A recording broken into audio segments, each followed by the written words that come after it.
ये कहानी एक ऐसे ब्रांड की है जो हर मिनट में 90 टी शर्ट्स, 20 जीन्स, 17 लिपस्टिक्स और 19 फ्रेग्रेंसेस बेच रहा है। इस ब्रांड के आउटलेट पिछले 2 साल में दुनिया की मशहूर बर्गर कंपनी मैकडोनल्ड के जो आउटलेट है इंडिया में, उस नंबर को भी क्रॉस कर चुका है। ये जो कंपनी है, इसने हर क्लास को एक ऐसा प्लेटफॉर्म दे दिया है जहां करके वो latest style, pocket friendly price और लग्जरी शॉपिंग का एक्सपीरियंस ले सकते हैं। मैं बात कर रहा हूं इस वक्त इंडिया के most popular clothing brand Zudio की, जो कि टाटा का फेमस स्टार्टअप है। आपके आसपास कोई ना कोई आपको मिल जाएगा जिसने कि ज़ूडियो कपड़े जरूर पहने होंगे। कैसे जीरो मार्केटिंग के साथ में कुछ ही सालों में ज़ूडियो इंडिया का इतना बड़ा क्लोथिंग ब्रांड बन गया, इस वीडियो में इसी केस स्टडी जो है इसको डिस्कस करते हैं। टाटा के इस वक्त बहुत सारे बिजनेस हैं, हर सेक्टर में टाटा जो है लीड कर रहा है। नमक की बात करें तो टाटा नमक भी एक पहचान बन चुका है। एफएमसीजी, ऑटोमोबाइल, एविएशन, कॉस्मेटिक्स और हर सेक्टर में जो है टाटा की अपनी पहचान है। इस सब के बीच में टाटा की कंपनी है, नाम है टाटा ट्रेंट, जो कि बाकी सबसे अलग एक इनोवेटिव अप्रोच के साथ में काम कर रही है। इंडस्ट्री में टाटा ट्रेंट जो है वो न्यू स्टैंडर्ड सेट कर रही है और कस्टमर के एक्सपीरियंस को और बेहतर बना रही है। ज़ूडियो जो है वो टाटा ट्रेंट के अंडर में ही आता है और इसीलिए ज़ूडियो की बात करने से पहले ट्रेंट के बारे में थोड़ा समझ लेते हैं। इसकी कहानी की शुरुआत होती है जब इंडिया आजाद हुआ था, भारत को आजादी मिली थी। उस वक्त के जो प्रधानमंत्री थे पंडित जवाहरलाल नेहरू, उन्होंने कहा कि बाहर के ब्रांड पर, फैशन की बात करें तो बहुत ज्यादा हम डिपेंडेंट हैं और ऐसे में हमें जो है अपना खुद का एक ब्रांड बनाना होगा, जिससे कि जो बाहर से ब्रांड आ रहे हैं, जो खर्चा हो रहा है, उसको रोका जा सके। और इसी मुद्दे को सुलझाने के लिए उन्होंने JRD टाटा साहब से, जो कि टाटा ग्रुप के चेयरमैन थे, उनसे कांटेक्ट किया। फिर टाटा ने एक ब्रांड बनाया जिसका नाम था लैक्मे और 1996 तक लैक्मे जो था वो टाटा के साथ रहा वो ब्रांड। लेकिन 1996 में हिंदुस्तान यूनिलीवर लिमिटेड जो HUL है, उसको टाटा ने लैक्मे को बेच दिया। उससे जो पैसा आया उससे 1998 में टाटा ट्रेंट जो है इस ब्रांड को बनाया। टाटा ट्रेंट के अंडर में ही वेस्ट साइड भी आता है। 2018 में वेस्ट साइड ने ट्रेंट के स्टैंड अलोन रेवेन्यू में 96% और ज़ूडियो ने 2.2% का कंट्रीब्यूशन दिया था। 23 फाइनेंशियल ईयर की बात करें, फाइनेंशियल ईयर 23 तक वेस्ट साइड 52% पहुंच गया था और ज़ूडियो जो है 48% का कंट्रीब्यूशन दे रहा था। वेस्ट साइड की सक्सेस के बावजूद अपने ही कॉम्पिटिटर को टाटा ने क्यों खड़ा किया, ज़ूडियो को क्यों लेकर के आए? वेस्ट साइड की बात कर लेते हैं। 1998 में वेस्ट साइड बना था। शुरू से इसका जो पर्पस था वो था कि जो कस्टमर्स आ रहे हैं उनको प्रीमियम शॉपिंग एक्सपीरियंस मिले। और उस वक्त वेस्ट साइड की शुरुआत हुई थी जब ब्रांडेड जो क्लोथ्स है उनकी इतनी डिमांड नहीं थी, बस शुरुआत थी। इसलिए कस्टमर्स को ध्यान में रखते हुए, सही कस्टमर्स को ध्यान में रखते हुए टियर 1 जो सिटीज़ हैं वहाँ पर इन्होंने स्टोर खोले और इनका टारगेट था पॉश एरियाज़। टियर 2 और टियर 3 में भी आए, लेकिन इनकी जो प्रीमियम ब्रांड की जो एक छवि थी उसकी वजह से इन्हें सक्सेस नहीं मिली। और इनके प्रोडक्ट की बात करें तो आमतौर पर 2000 रुपये, 1500 रुपये के आसपास जो इनके जो प्रोडक्ट हैं उनकी प्राइस रेंज होती है। इसलिए इनको लगा कि क्यों ना अपना ही कंपेटिटर जो है तैयार करते हैं और टाटा ट्रेंट के अम्ब्रेला में वेस्ट साइड के साथ साथ फिर ज़ूडियो की शुरुआत हुई। ज़ूडियो को लॉन्च किया गया। टियर 2, टियर 3 के उस मार्केट को जो है इन्होंने टारगेट किया जहां तक कि वेस्ट साइड नहीं पहुंच पा रहा था। और जैसा मैंने बताया कि 2.2% का जो कंट्रीब्यूशन था ज़ूडियो का, वो बढ़कर के टाटा ट्रेंट के रेवेन्यू में 48% हो गया। अब कहानी का सार ये समझने का है कि टाटा ट्रेंट का जो ज़ूडियो है वो इतना सस्ता क्यों है और इतना फेमस क्यों होता जा रहा है। पिछले 5 सालों की बात करूं तो ज़ूडियो के स्टैंड अलोन स्टोर जो हैं वो 545 पहुंच गए और फाइनेंशियल ईयर 24 जो आया इसमें भी 150 नए स्टोर खोलने की प्लानिंग कर रहे हैं। तो सवाल ये उठता है ना कि what's the secret behind Zudio success. Zudio का जो बिजनेस मॉडल है बहुत सिंपल है। जो कस्टमर्स हैं उनको सस्ता प्रोडक्ट मिले, किफायती मिले और ट्रेंडी फैशन प्रोडक्ट मिले, इस पर उनका टारगेट है। 60% पॉपुलेशन जो है यंगस्टर्स हैं, मिडिल क्लास वाले लोग हैं, वो हमेशा से सस्ते दामों पर ट्रेंडी जो कपड़े वो पहनना चाहते हैं, ऐसे कपड़े खरीदना चाहते हैं और इसी अंतर को पहचान करके ज़ूडियो को लॉन्च किया गया। इनकी जो प्राइस रेंज है वो 99 रुपीज से शुरू होती है और 999 तक जाती है। ज़ूडियो के किफायती होने का एक और कारण यह है कि ये कम कॉस्ट वाला बिजनेस मॉडल अपनाता है। क्या कारण है उनको एक एक करके डिटेल में समझ लेते हैं। सबसे पहला रीजन तो ये समझ में आता है कि जब भी आप ज़ूडियो के स्टोर में जाएंगे आपको किसी भी सेलिब्रिटी का पोस्टर या बैनर नहीं दिखेगा, जैसा कि आप बाकी के स्टोर्स में देखते हैं। और ये टीवी पर भी एडवर्टीजमेंट्स नहीं देते हैं। इस तरीके से ये एडवर्टाइजिंग पर बहुत सारा पैसा बचाते हैं और इसी के साथ में इनका जो फोकस है वो बेसिक फैशन पर है, जिसे कि थोक में बनाया जाता है, इसलिए प्रोडक्शन पर बहुत सारा पैसा बचा लेते हैं। इससे सस्ते कपड़े जो हैं ये बेच पाते हैं।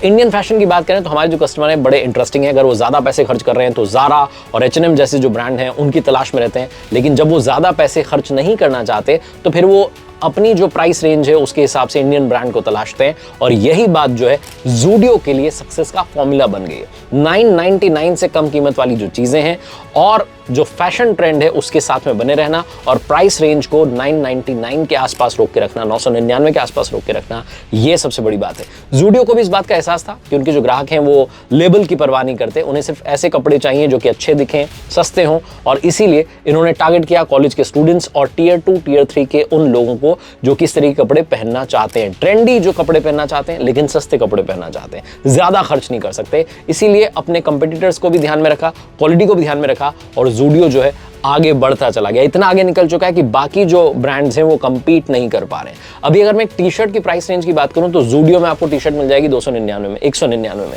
वेस्ट साइड की बात करूं वहां 599, 699, 799। रिलायंस ट्रेंड्स की बात करूं वहां पर भी ये प्राइस रेंज इसी के आसपास घूमती है। तो ज़ूडियो जो है इस तरीके से आगे निकल जाता है। टाटा ग्रुप की अगर बात करें तो टाटा ट्रेंड के लिए बड़ी अच्छी स्ट्रैटेजी है। वेस्ट साइड जो है, जो अर्बन पॉपुलेशन है, जो कि क्लास जिसे कहा जाता है, पॉश एरिया जिसे कहा जाता है, उनके लिए वो मालिक बन चुका है, उनकी उस इंडस्ट्री में नंबर 1 बन चुका है। और ज़ूडियो जो है वो टियर 2 टियर 3 में जो है बड़े पैमाने पर अपनी जगह बनाने में कामयाब हुआ है।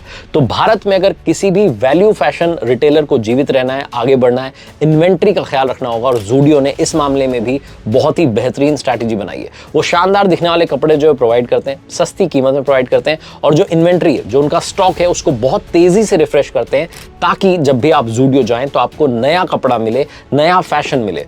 एक और कमाल की बात ज़ूडियो की है कि वो मौसम जो है उस पर आधारित बिक्री नहीं करते हैं। जो मौसम वाले कपड़े हैं, सर्दी के सिर्फ कपड़े, उस पर वो दिमाग नहीं लगाते। उनका दिमाग इस पर रहता है कि ऐसे कपड़े जो हैं लाए जाएं स्टोर में जो कि 12 महीने इंसान पहन सकता है।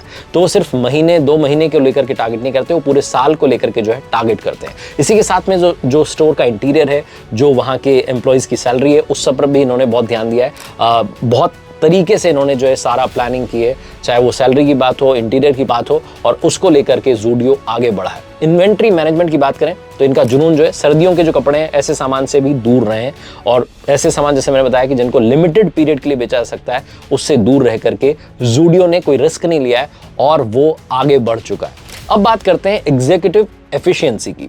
ऑपरेटिंग एफिशिएंसी की बात करें तो शानदार रिटेलर की तरह, हर दूसरे शानदार रिटेलर की तरह ज़ूडियो को मालूम था कि प्रॉफिट तभी मिलेगा जब ऑपरेटिंग एफिशिएंसी बनी रहे और इसीलिए इन्होंने दिमाग लगाया मार्केटिंग कॉस्ट में। जैसा मैंने बताया कि इनके पास में किसी भी तरीके का कोई जो है सेलिब्रिटी नहीं है जो कि इनके ब्रांड को रिप्रेजेंट करता हो, इसलिए इनका वहां पर भारी खर्चा बच चुका है। एडवर्टीजमेंट पर ये जीरो जो है, लगभग आप जीरो कह सकते हैं, खर्चा कर रहे हैं, ज्यादा दिमाग नहीं लगाते। इनका दिमाग सिर्फ इस पर है कि बड़े पैमाने पर थोक में जो है कपड़े बनाए जाएं और उन्हें सस्ते दामों पर बेचा जाए, जैसे कि 999 से कम कीमत वाली हर चीज। लेकिन बड़ी संख्या में कस्टमर्स वहां आ रहे हैं और इनके प्रोडक्ट को पसंद कर रहे हैं, तो उसके पीछे क्वालिटी भी जो है वो भी मैटर कर रही है, क्योंकि ज़ूडियो के कपड़े ऐसे हैं जिसको पहनने के बाद इंसान ये नहीं कहता कि खराब क्वालिटी, वो कहता है अच्छी क्वालिटी, अपने फ्रेंड्स को भी रेकमेंड करता है। अब आगे बढ़ते हैं और बात करते हैं इनकी स्टोर लोकेशन की। इन्होंने जहां पर भी स्टोर्स लिए हैं, जगह ली है बड़ी, तो इन्होंने कोशिश की है कि जो स्टोर्स हैं वो शहर का जो एक्सपेंशन वाले एरिया होता है, जहां पर कि जो भी शहर है वो डेवलप हो रहा है,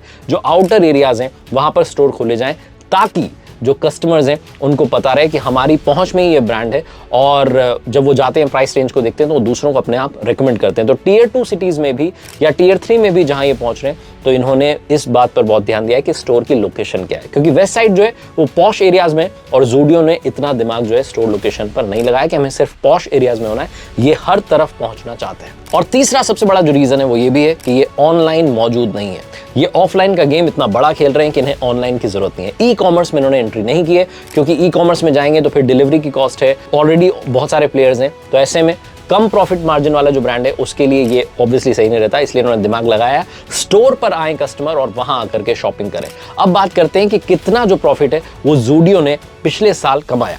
ज़ूडियो ने पिछले साल 2023-2024 का जो फाइनेंशियल ईयर था 1477 करोड़ से ज्यादा का प्रॉफिट कमाया सिर्फ 12 महीने में। जो ट्रेंट लिमिटेड है उसका जो ज़ूडियो है उसने स्टोर ओपनिंग के भी रिकॉर्ड बना दिए हैं। 203 जो है नए स्टोर ओपन किए गए, 46 नए शहरों में वो पहुंचे और 545 जो नंबर है उनके स्टोर्स का वो पहुंच चुका है। 545 आउटलेट्स हैं। एडवर्टीजमेंट पर जीरो खर्चा कर रहे हैं, ई कॉमर्स पर जीरो, प्राइम लोकेशंस पर जीरो, लेकिन तब भी वो करोड़ों का प्रॉफिट कमा रहे हैं। उसके पीछे का प्लान आपको समझ में आ गया होगा। ज़ूडियो के साथ टाटा ने एक अपनी अलग पहचान बनाई है, नई पहचान बनाई है घर घर तक पहुंचने की। आरजे कार्तिक एक्स्ट्राज में इस वीडियो में इतना ही।